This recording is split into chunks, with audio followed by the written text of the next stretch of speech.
आप अभी जिस फोन में ये वीडियो देख रहे हो वो किसी भी वक्त ब्लास्ट कर सकता है। और सिर्फ फोन ही नहीं, आपके आसपास जितने भी इलेक्ट्रॉनिक डिवाइसेस हैं, टीवी, फ्रिज या स्मार्टफोन, सब एक ही सेकंड में फट सकते हैं।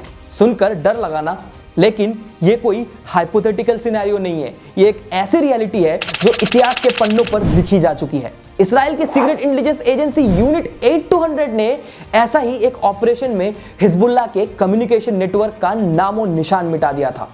हिजबुल्लाह के पेजर्स में एक्सप्लोजिव्स प्लांट करके एक एनक्रिप्टेड मैसेज भेजकर उन्हें एक ही मोमेंट में उड़ा दिया।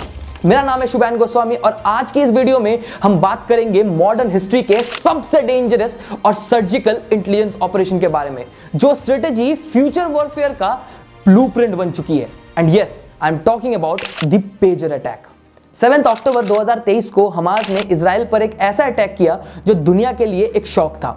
इजराइल इसके लिए बिल्कुल भी तैयार नहीं था। इजराइल एक तरफ हमास से निपट ही रहा था और तभी 8 अक्टूबर को दूसरी तरफ से लेबनान के हिजबुल्लाह ने उनके ऊपर आर्टिलरी और ड्रोन से हमला कर दिया। ये एक टू फ्रंट वॉर बन चुकी थी जिसमें इजराइल को अपने नॉर्थ और साउथ दोनों तरफ लड़ना पड़ रहा था। 11 अक्टूबर तक हिजबुल्लाह ने अपने अटैक्स और तेज कर दिए थे, जिसमें heavy artillery, anti tank missiles और ड्रोन्स का इस्तेमाल हो रहा था। इसके चलते लगभग 96,000 इजरायलीज को अपने घर छोड़कर कैंप्स में रिलोकेट होना पड़ा। ऑपोजिशन ने इजराइल प्राइम मिनिस्टर नेतन्याहू पर काफी प्रेशर डाला, उनके लीडरशिप को ब्लेम करते हुए। और फिर नेतन्याहू ने पब्लिकली वादा किया कि जो भी लोग अपने घर छोड़कर गए हैं उन्हें जल्दी वापस लाया जाएगा। लेकिन यह तभी हो सकता था जब हिजबुल्लाह हार माने। वहीं हिजबुल्लाह का स्ट्रेंथ हमास से काफी गुना ज्यादा था, क्योंकि उनके पास 1 लाख से भी ज्यादा फाइटर्स थे और ईरान का फुल बैकअप सपोर्ट था। नवंबर 2023 में इजराइल ने हिजबुल्लाह के लीडर्स को टारगेट करना शुरू किया। गाइडेड मिसाइल अटैक्स के जरिए उन्होंने कई सारे लीडर्स को मार गिराया, जिनमें हुसैन मोहम्मद इब्राहिम, अली रैफ और अली हसन शामिल थे। हिजबुल्लाह को यह समझ में आया कि इजराइल उनके प्लान्स पहले ही ट्रैक कर लेती थी और इसका सबसे बड़ा रीजन था उनका मोबाइल फोन यूज करना। जब भी हिजबुल्लाह के कमांडर्स मोबाइल यूज करते थे, इजराइल उनकी लोकेशन ट्रैक करके उन पर स्ट्राइक कर देता था। इस वजह से हिजबुल्लाह ने अपने मोबाइल फोन यूसेज को ड्रास्टिकली कम कर दिया और हैंड रिटन लेटर्स और पेजर्स का यूज करना शुरू किया। फरवरी 2024 में हिजबुल्लाह के लीडर हसन नसरल्लाह ने एक टीवी स्पीच में कहा, जो इजरायली एजेंट्स आप ढूंढ रहे हो वो तुम्हारे हाथ में, तुम्हारी वाइफ के हाथ में और तुम्हारे बच्चों के हाथ में है, यानी मोबाइल फोन्स। इसके बाद हिजबुल्लाह ने मोबाइल फोन्स छोड़कर एक्सक्लूसिवली पेजर्स यूज करना शुरू कर दिया। पेजर्स मोबाइल के कंपैरिजन में ज्यादा सिक्योर होते हैं क्योंकि ये रेडियो फ्रीक्वेंसी टेक्नोलॉजी पर काम करते हैं और mostly pagers one way communication के लिए यूज होते हैं। ये ट्रैक करना ऑलमोस्ट इम्पॉसिबल होता है और यहीं से असली कहानी शुरू होता है। मार्च 2024 में हिजबुल्लाह ने ताइवान की एक कंपनी गोल्ड अपोलो से AR-924 मॉडल के 5000 पेजर्स ऑर्डर करने का डिसीजन लिया, लेकिन इसकी इंफॉर्मेशन इजराइल के इंटेलिजेंस यूनिट 8200 को मिल गई। यह यूनिट अपने सिग्नल और साइबर इंटेलिजेंस के लिए पूरी दुनिया में फेमस है। इजराइल ने गोल्ड अपोलो के ऊपर काम करते हुए हंगरी के कैपिटल बुदापेस्ट में BAC कंसल्टिंग नाम की एक फेक कंपनी बनाई, जो गोल्ड अपोलो के साथ डील करने वाली थी। यह शेल कंपनी काफी जेन्युइन दिख रही थी क्योंकि इजराइल ने इसके लिए रियल क्लाइंट्स और रियल ऑपरेशंस का जाल बिछाया था। और फिर क्या, BAC कंसल्टिंग ने गोल्ड अपोलो से कॉन्टैक्ट करके एक डील फाइनलाइज की, जिसमें गोल्ड अपोलो ने अपना ब्रांड और अपना नाम को BAC के पेजेस में यूज करने की परमिशन दे दी और बदले में गोल्ड अपोलो को एक भारी रकम मिल गया था। गोल्ड अपोलो को लगा कि यह डील उनके लिए प्रॉफिटेबल होगी और उन्होंने एग्रीमेंट साइन कर दिया, लेकिन उन्हें यह नहीं पता था कि BAC कंसल्टिंग एक इजरायली शेल कंपनी है। BAC के एजेंट्स ने हिजबुल्लाह के अंदर अपने स्पाइस के थ्रू हिजबुल्लाह को अपने मॉडिफाइड पेजर्स ऑर्डर करने के लिए कन्विंस करा दिया। ये पेजर्स 5000 यूनिट में ऑर्डर किए गए। 3000 यूनिट्स पहले बैच में और 2000 यूनिट्स दूसरे बैच में डिलीवर होने थे। इजराइल ने इन पेजर्स में एक डेडली मॉडिफिकेशन की थी और वो ये था कि नॉर्मल बैटरीज के जगह इन पेजर्स में PETN एक्सप्लोजिव मटेरियल से भरी बैटरीज लगाई गई थी। PETN एक हाई पावर एक्सप्लोजिव है जो छोटी क्वांटिटी में भी बड़ा ब्लास्ट कर सकता है। इजराइल का प्लान यह था कि हिजबुल्लाह अननोइंगली इन पेजेस को यूज करेंगे और फिर इजराइल रिमोट सिग्नल के जरिए इन पेजेस को बर्स्ट करा देंगे। 17 सितंबर 2024 ये वो दिन था जिस दिन ये पूरा का पूरा पेजर अटैक एग्जीक्यूट होने वाला था। सुबह होते ही प्राइम मिनिस्टर नेतन्याहू अपने कैबिनेट मिनिस्टर्स के साथ एक बहुत लंबा मीटिंग होस्ट करता है और उसके बाद फाइनली इजराइल ने एन्क्रिप्टेड सिग्नल्स भेजकर हिजबुल्लाह के पेजर्स को एक्टिवेट किया। जैसे ही सिग्नल्स उन पेजर तक पहुंचा, बैटरीज हीट होने लगी और उनमें एक्सप्लोजन्स होने लगे। ये ब्लास्ट मार्केट, शॉप्स और पब्लिक प्लेसेस में हुए, जिसमें कई सिविलियंस इंजर्ड हो गए और 40 से ज्यादा लोगों की जान चली गई। इस अटैक के बाद लोग पैनिक में अपने इलेक्ट्रॉनिक डिवाइसेस और बैटरीज डिस्पोज करने लगे। खबरों में तो यह दिखाया जा रहा था कि कैसे लोग एयरपोर्ट्स पर भी अपने गैजेट्स की बैटरीज निकाल कर फेंक रहे थे। अब तक हिजबुल्लाह का कम्युनिकेशन नेटवर्क पूरी तरीके से कोलैप्स हो गया था। उनके ऑपरेटिव्स के बीच शक बढ़ने लगा था, क्योंकि किसी को यह समझ नहीं आ रहा था कि उनके डिवाइसेस इतना अनसेफ कैसे हो गया।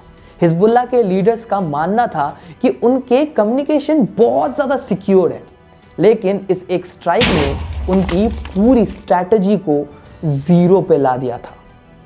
और इसके जस्ट बाद इजराइल के डिफेंस मिनिस्टर याओब गैलोन ने इसी ऑपरेशन के ऊपर एक बहुत साइलेंट स्टेटमेंट पास किया, और वो स्टेटमेंट ये था कि future Wars will not be fought with weapons but with intelligence and innovation.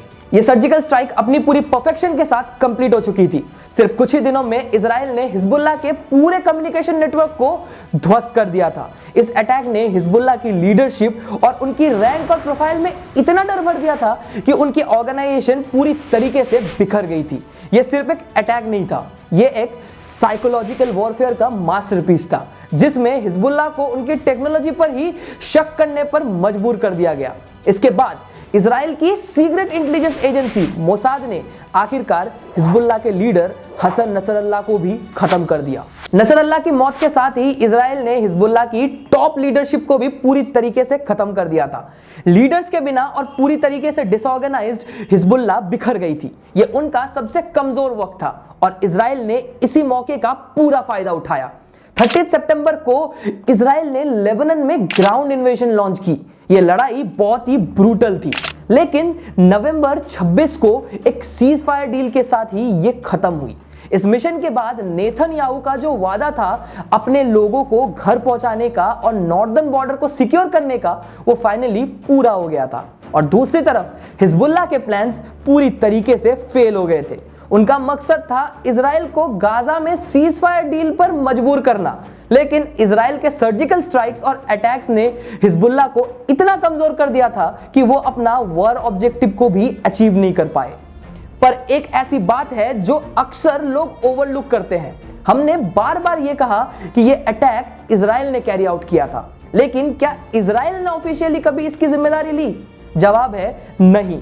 इस अटैक के बाद इजराइल का डिफेंस मिनिस्टर का एक ट्वीट आया, war has entered a new phase, the centre of gravity has shifted to north. अब यह statement अपने आप में एक डायरेक्ट एडमिशन तो नहीं था, लेकिन इसका टाइमिंग और इसका कंटेक्स्ट कुछ और ही कहानी सुना रहा था।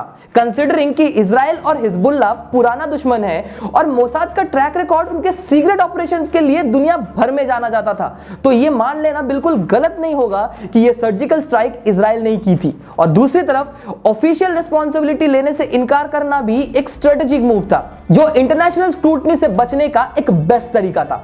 लेकिन जितने भी एक्सपर्ट्स और ऑब्जर्वर्स ने इस ऑपरेशन का एनालिसिस किया था, सभी एक बात पर सहमत थे, और वो ये था कि अगर कोई ऐसा अटैक कैरी आउट कर सकता था तो वो बस और बस इजराइल ही हो सकता था। हिजबुल्लाह के अंदर पैनिक और कंफ्यूजन इतना बढ़ गया कि लोग अपने पेजर्स और वॉकी टॉकीज तक डिस्ट्रॉय करने लगे।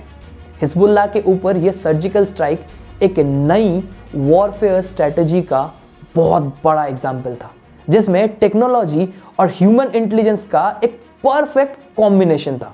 इजराइल ने दिखाया कि यह एक छोटा सा मूव कैसे एक बड़े टेरर नेटवर्क को खत्म कर सकता है। यह सिर्फ एक विक्ट्री नहीं था, बल्कि एक लेसन था कि इनोवेशन के बिना कोई भी बैटलफील्ड जीतना बहुत ज्यादा मुश्किल है। हिजबुल्लाह के ऑपरेटिव्स जो अपने पेजर्स पर भरोसा करते थे, उनका वही भरोसा उनकी मौत का कारण बन गया था। इजराइल ने एक बार फिर यह प्रूव कर दिया था कि जब बात मॉडर्न वॉरफेयर की होती है तो उनका कोई मुकाबला नहीं है। तो इधर एक सवाल यह भी खड़ा होता है कि क्या हमारी इंटेलिजेंस एजेंसीज जैसे रॉ ऐसे ही एडवांस टेक्निक्स को यूज करके अपने दुश्मन को मात दे सकती है? यह एक सोचने वाली बात है। आपको क्या लगता है? कमेंट बॉक्स पे जरूर बताना। So that's it for this episode of the pager attack. और अगर आपको ये वीडियो यहाँ तक पसंद आया तो आई विल सजेस्ट यू आप मेरा वर्ल्ड वॉर 3 के ऊपर बनाया वीडियो जाकर देखिए, where I have explained a broader picture of the whole geopolitical scenario. मिलते हैं किसी और वीडियो में। Until then, this was Shubhan Goswami signing of.